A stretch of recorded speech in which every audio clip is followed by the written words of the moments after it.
Oi, alunos, bom dia, tudo bem? Hoje nós vamos continuar nossos assuntos de história. Nós tivemos uma aula ao vivo ontem, então hoje nós vamos continuar de onde nós paramos. Pega sua apostila de história, página 43. Vamos falar sobre o funcionamento do engenho. O que é, na verdade, um engenho? Porque muitos alunos, muitas pessoas acham que o engenho é apenas o local onde a cana se transforma em açúcar, né? Esse processo de beneficiamento. Mas quando a gente usa a expressão engenho, a gente está se referindo a toda a propriedade, a toda a fazenda, onde ali engloba a área de lavoura, as construções, o local onde a cana é moída, beneficiada até se transformar em açúcar, engloba tudo, tá, gente? Não é somente esse processo que envolve a cana em si, tá? Então nós vamos falar um pouco sobre essa grande propriedade aonde vivia o senhor de engenho, a sua família e os escravos e também alguns trabalhadores livres, tá? É um vídeo bem curto, porque tem alguns exercícios para vocês fazerem na página 44. Então nós vamos falar rapidamente sobre o engenho e depois eu vou liberar o exercício para vocês, tá? Vamos começar a leitura. À medida que for necessário, nós vamos parando e fazendo algumas considerações. No início, isso a gente, página 43, tá? No início da colonização, os engenhos se apresentavam como algumas construções rodeadas por mata nativa, mas ao longo do tempo foram se transformando em grandes complexos com muitas construções e imensas lavouras de cana-de-açúcar. Então, como eu já afirmei para vocês agora, o engenho engloba toda a propriedade, toda a fazenda. Ali nós temos, vou dar alguns exemplos de áreas e de construções que existe dentro do engenho. Nós temos, por exemplo, a Casa Grande, que é a casa do senhor de engenho, onde ele vive com a sua família. Nós temos, por exemplo, a senzala, que é onde os escravos que trabalhavam passavam a noite, né? Porque durante o dia eles ficavam trabalhando. Nós temos também dentro do engenho a área do canavial, que é onde a cana era plantada e futuramente colhida. Nós temos, por exemplo, a horta, nós temos uma área de mata, onde na maioria das vezes eles retiravam alguns produtos para usar nas construções, como a madeira, cipós, enfim. Nós temos também, dentro do engenho, as áreas destinadas à produção da cana, como a moenda, por exemplo, que é um grande galpão onde a cana era moída, por isso chamava moenda, e infinitas outras áreas onde ali vivia toda a família do senhor de engenho, trabalhadores livres e escravos. A vida era muito rural. Eles só iam na cidade esporadicamente para resolver alguma coisa ou comprar algum utensílio que não produzisse e que não era encontrado ali. Mas tudo que eles necessitavam, uma ferramenta, eu não vou até a cidade comprar a ferramenta. A ferramenta era confeccionada ali mesmo. Por isso que a gente costuma dizer que os engenhos eram autossuficientes. Tudo que eles precisavam, eles plantavam. E eles não plantavam somente cana. Tinha uma área destinada ao plantio de feijão, de mandioca, de milho, as frutas, lugar do pomar, né, as verduras, para garantir o sustento dos moradores do engenho.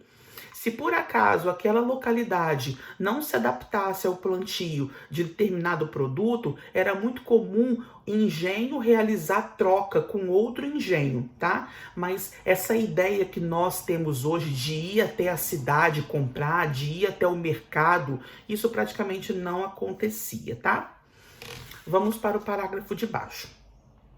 Para a produção de açúcar, havia necessidade de muito investimento e da implantação de uma infraestrutura apropriada. Os colonos, com melhores condições, investiam no plantio da cana, na construção de melhorias do engenho e também na compra de escravos vindos da África. O engenho, a lavoura e as construções ficavam dispostos num grande latifúndio. Puxa uma flechinha aí para fora, se você ainda não pegou muito bem o sentido da palavra latifúndio, é uma grande propriedade, é uma grande fazenda, tá? O proprietário desse complexo era denominado senhor de engenho, comentei com vocês agora há pouco. Os trabalhadores escravizados trabalhavam na lavoura, no corte e na moagem da cana, e também na caldeira, onde aqueciam o caldo de cana até que ele engrossasse. Gente, todo esse processo acontecia dentro do engenho, tá? Eles eram supervisionados com muito rigor pelos feitores, capatazes e outros funcionários assalariados, pagos para fiscalizar os escravos, punir e, se for preciso, perseguir caso eles tentassem fugir. Então, esses escravos que trabalhavam dentro dessas fazendas, eles são monitorados 24 horas por dia. Os fazendeiros contratavam capatazes, capitães do mato para vigiar, para ir atrás caso eles fugissem, tá? E ali, cada grupo de escravos trabalhava numa função. Aqueles mais fortes, mais resistentes, iam para a lavoura para colher a cana, porque vocês sabem que a cana é muito dura e era tudo manual. Um outro grupo transportava a cana da lavoura até a moenda, que é aquele galpão que eu falei para vocês, onde a cana era moída. Dentro da moenda tinha uma máquina que moía a cana, obviamente, né? E, obviamente, naquela época, gente, não existia energia elétrica. E como que essa máquina se movia? Qual era a força usada? Força animal, gado, que circulava ali e fazia força para que ela pudesse moer a cana, ou até mesmo força humana. Os próprios escravos que trabalhavam ali tinham essa função de moer a cana, tá? Depois de moída, a cana era levada para um outro galpão chamado de caldeira, onde lá aquele caldo de cana, né, aquele líquido, ele era colocado em grandes caldeirões, ele era fervido até se transformar num melaço. Vocês sabem que depois que você ferve muita cana, ela vira um caldo grosso, né? Tipo puxa assim, ó. E depois ele era jogado dentro de formas, mais ou menos nesse formato oval, chamados pães de açúcar. Ali, depois que esfriava, ele cristalizava, ficava um material duro, e aí sim ele era transportado para a Europa. O restante do processo era realizado lá. Lá, esse pão de açúcar, né, esse açúcar cristalizado, ele ia virar o açúcar que a gente conhece, mais refinadinho, mais fino, tá bom? O processo de fabricação do açúcar era coordenado por profissionais que tinham conhecimento técnico sobre o preparo desse produto. Eram trabalhadores livres, remunerados e conhecidos como mestres do açúcar.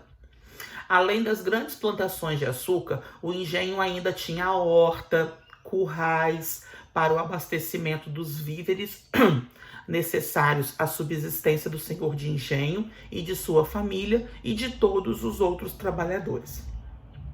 Em alguns casos, roças de subsistência foram cultivadas por trabalhadores livres que poderiam morar em casas no engenho ou em suas proximidades. Então aqui ele vem falando dos outros pontos, das outras construções que existia dentro do engenho. Como eu já falei para vocês, era uma grande propriedade. Agora você vai fazer o exercício troca de ideias, tá? Somente o troca de ideias, que vai do número 1 até o número 4. São todas perguntas de responder, então você vai precisar ir para o caderno, que mesmo que você coloque um post-it aqui, vai ficar muito imprensado, as respostas são grandes, então eu aconselho você a ir para o caderno, coloca a data, coloca a página e responde, e a gente volta na nossa próxima aula. Beijos e até mais!